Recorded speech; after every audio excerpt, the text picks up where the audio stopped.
What's up, adventurous? I'm in my very messy garage, and today I'm going to go over my mid to late summer baits that are some of my go-tos, and I'm going to explain how I fish them, when and where. And this is how I go about catching both largemouth and smallmouth in the dog days of summer. So to get started, I think I'm gonna go with my personal favorite. I think it is everyone's favorite once you start getting the hang of it and understanding how to work the different types of them properly, and that is topwater.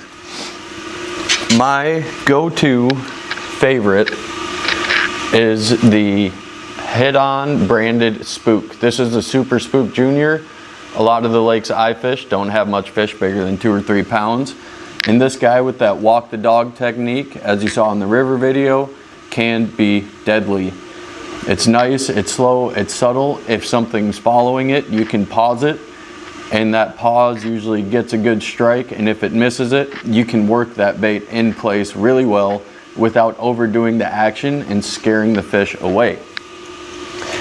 Now with that, my fiance, she loves to fish a topwater as well. However, she fishes one that's a little bit easier to manage, and that is the Whopper Plopper.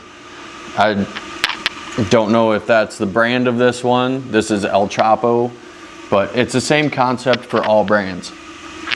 So this little propeller in the back really gives off a nice kick. It splashes water. You can reel it straight in, or you can pop it and stop it, and it'll kind of act like a popper and just throw water out really well. And these two baits I use really early mornings or overcast days if it's not too terribly windy. And shallow water, shallow rocks. If you can get it right on top of some weeds in some shallower water, that's pretty ideal. But I just try and target shallow rocks mostly. Again, smallmouth love rocks. After our aggressive topwater baits, let's go some search baits. One of my go-to favorites, if I'm searching a new body of water, is the jerkbait. This guy is a little bit more aggressive, a little bit deeper water if you're on a deeper rock pile, or if you're in, like a lot of times when I fish Minnesota, a lot of times those weeds come out to 11, 12, 15 feet of water sometimes. And if you want to fish those deeper weed edges, or if you're in 15 feet of water and want to just fish something on top of it and get a good reaction strike, this deeper jerkbait is gonna get those extra bites for you. And my fiance also loves a jerkbait because, again, they're pretty easy to use. So this guy is gonna be a bit shallower, 4-foot diver maybe, but it's gonna be better for your kind of more mid-ranges. So if you're in 6 to 8 feet of water and you got a good rock pile that comes up, or you're fishing a flat off a point, this guy, or this depth runner, is gonna be my go-to. Fishing drop-offs off points, if it goes from 4, comes down to 12, a lot of times it'll be sitting right on that edge. And that's where this 4-foot diver works a lot better for me, in my experience. And the last jerkbait, yes, I have 3 of them tied on, is more of a micro style jerkbait. So this guy, I'm fishing super shallow, 2 feet or less, throwing it on rocks, throwing it way up shallow, around trees, around structure. And this is gonna get a lot more of those shallow water bites without snagging up so much. Again, South Dakota, a lot of smaller bass, 2-3 pounds. So I can keep it on a St. Croix panfish rod. It's just a lot more fun to fight some of the smaller fish when you have the adequate gear. For me, it's not always about going big or going home. I don't need to catch huge fish. They are fun. But if you just have the right gear and size down, you can have fun catching the small ones all day. So the last search bait has become one of my all-time favorite search baits this summer, something I haven't used before, and that is the 6th Sense Party Prop. So you can cast this out kind of like a paddle tail swim bait, let it sink a little bit, reel it in, pause it. I like fishing it so far similar to that last jerk bait. So if you do have some bigger fish hanging around, I will throw this party prop, kicks a lot of water out with both those props spinning, and it's shallow water, rocks. It does get quite a few weeds, so I don't fish it around weed structure too much, and with those treble hooks, it's not the most friendly around trees. But if you got like an old road bed that comes up to 2 feet and it kind of drops off a little gradual, or a nice steep rocky bank, this party prop has very quickly become one of my favorites. So that's kind of it for search baits. Now we can kind of get into a little bit more finesse styles. And one thing up here, and everywhere really, that smallmouth and largemouth alike eat, especially in the summer, are crawdads. Now I don't have a Texas rig tied up, excuse me, but I do have a drop shot. And on the drop shot, I will put a crawdad on, small leader, not very long, it's probably 10, 12 inches or so. But just putting a crawdad on there instead of a worm or a minnow works just the same as a Texas rig. And I like it on, or that I can use it on a little bit more of a sensitive rod. So if it's a soft bite, or if it's a windier day and you just can't feel anything through the stiffness of a heavier pitching rod, throwing a crawdad on a drop shot is a great alternative, especially some of these micro ones. Big fish don't really care about how big the bait is. If you put a crawdad in front of a 4-pound smallmouth, it's gonna take it, regardless if the crawdad's this big or this big. And another reason I like going with the smaller crawdad is better hookup ratio. Because I just have that hook just on the very tip of the craw. So it's a small one, and I even cut it down smaller. That way, a lot more fish are a lot more likely to get the hook when they actually bite the lure. My next finesse rig is my all-time favorite, the Wacky rig. I think everybody knows the Wacky rig. Just a 5-inch stick worm with a hook through the middle of it. Just for that action right there. I'm barely moving the rod and that thing's going crazy. Wacky, you might say. But this, I'll skip under docks, I'll skip around trees, I'll throw it shallow. I've fished it weightless in 12 feet of water before. Again, in Minnesota, when some of those weeds stick up. And I've had really good luck with it in every scenario. It's just a great all-around bait, and especially for beginners, you can get a 12-pack for $5, $7, depending on the brand. So it's super cheap setup. If you lose it, it's not a huge deal, and it catches fish. I can't tell you the last time I threw one of these and did not get a bite on it. And obviously my favorite color is chartreuse top, white bottom. Don't know why. Everyone's got their favorites. For Wacky rigs, it's that. For my crawdads, it's gonna be more of a natural brown and orange, or watermelon red flake is one of my favorites. But the Wacky rig, if you've never tried it, it doesn't take much and it gets bit.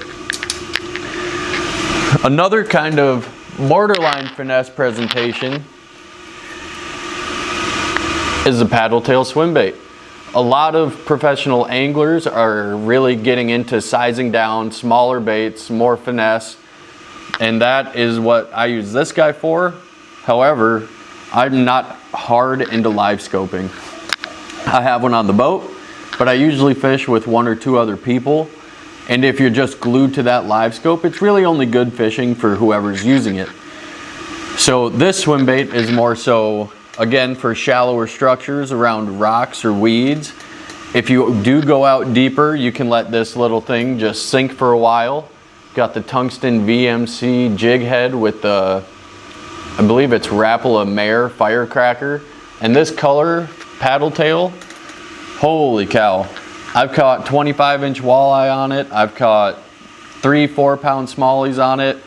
I've had northern strike it. The paddle tail swim bait is so well versed in everything it can catch that, again, as a beginner, if you're not throwing the wacky rig, don't be afraid to pick something up as simple as a paddle tail swim bait. I think this is only 2.5 inches long. It's not big, but again, big fish don't mind small baits. So don't be afraid to size down and you'll still get bit. You'll get more bites because sometimes the smaller fish don't like the bigger baits. But if that's your forte, awesome, good for you. To each their own. This little swim bait is on an ultralight rod too. So again, I am pairing the rod with the size of the lure and the fish that are more than likely going to bite it for where I'm fishing. Now there's nothing against going a medium light or a medium fast if you are fishing for a bigger 4, 5, 7+ pound largemouth, but you can still get a good action and feel with a little swim bait. Next up for finesse is my panfish rod, because I do like to mix it up every once in a while. So if I am in a lake that has a lot of nice bluegill or crappie, as you've seen in the past, I will throw just a little ice fishing jig with some sort of random plastic on it. And you can put this under a slip bobber, or you can just cast and reel. If you put it under a slip bobber, then you can kind of pop the bobber, and that makes the little plastic jig in the water. And if they're holding tight to a tree, a submerged tree, or if there's a sunken piece of farm equipment or something on the bottom, just jigging this little guy with your favorite plastic on the back, just jigging that above them is a great way to help them come unglued and come up and grab that bait. And this is on another ultralight rod, and it's a Shields ultralight, but they don't make them like this anymore. This is a true ultralight. This is a wet noodle. The other one, in my opinion, acts more like a medium light, extra fast. But again, it's still great for catching some of those smaller bass, or like I said, I've caught 3-pound smallmouth on that other ultralight. But this guy, this ultralight, that I don't think you can find anymore, is perfect for panfish. You won't miss a bite. And the panfish make the rod double over, which is always fun when you get those bluegills doing their little spiral. Kind of last but not least are my heavier rods. Not something I use too terribly often, but something I keep with just in case I want to have a little bit more fun or fish a little bit different structure. So I will start with this swim bait with or swim jig with a craw. So I'm no stranger to just casting and reeling a craw. Bass love it, northern love it. I've caught walleye doing it. Everything will eat a craw swimming in the water. Another thing with the swim jig, I get it's not a punching jig, and you can yell at me all you want in the comments, but it works all the same. The fish are just looking for those little trailer craws to pop off the bottom. That's all they're looking for. They don't care if the head is pointed or if the head is rounded. It doesn't make a difference. I just try and match the color of the craw with the skirt of the jig. But that is something I'm trying to get into more this summer. We don't have the best punching weeds up here, but there are some lakes that have some really nice submerged trees, and I'll toss this down beside that. Or again, if fish are up shallow early in the morning, I'll cast this and just reel it straight back. It gets bit all the same. And now the last rod is my for fun rod. So one of the lakes I fish a lot has some nice northern, but it also has muskie. And I've caught big muskie out of the lake before. So with big fish, oh geez, you throw big baits. So this, I don't even remember how big this reel is. It's like a 4500 series.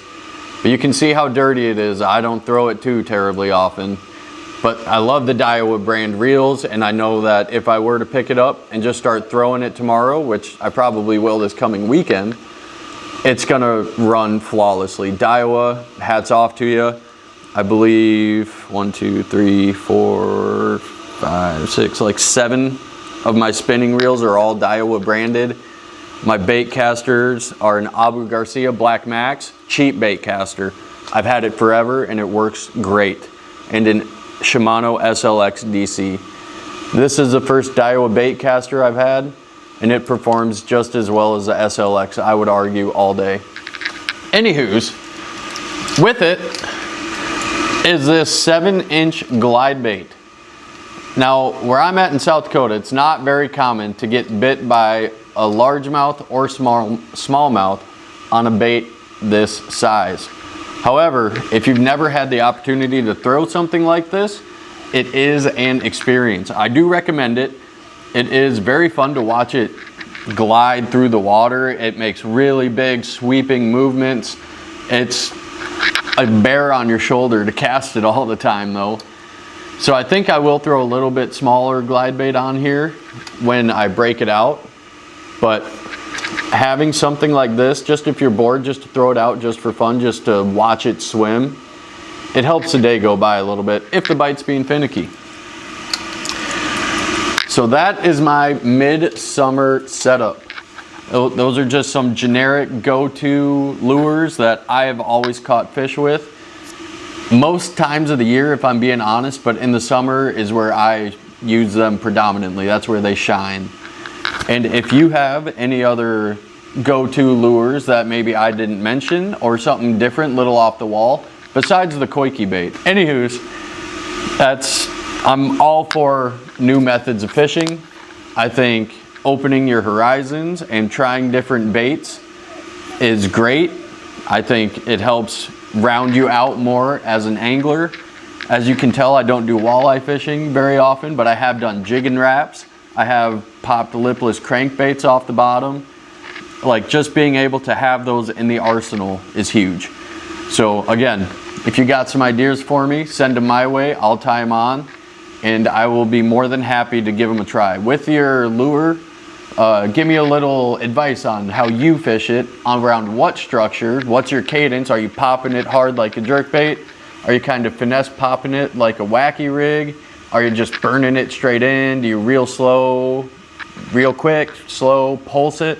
Something I like to do with my swim baits. If you've never tried it, I pull real fast, slow it down real fast for a half a crank or two, and then I think that helps get a lot of strikes as well. Anywho's, those are my lures, my go-tos, how I fish them and around what structures. Thanks for tuning in. We got July 4th coming up this weekend. I'm gonna be on the boat. So, like, comment, subscribe, share, and I hope you enjoyed. See you on the next one.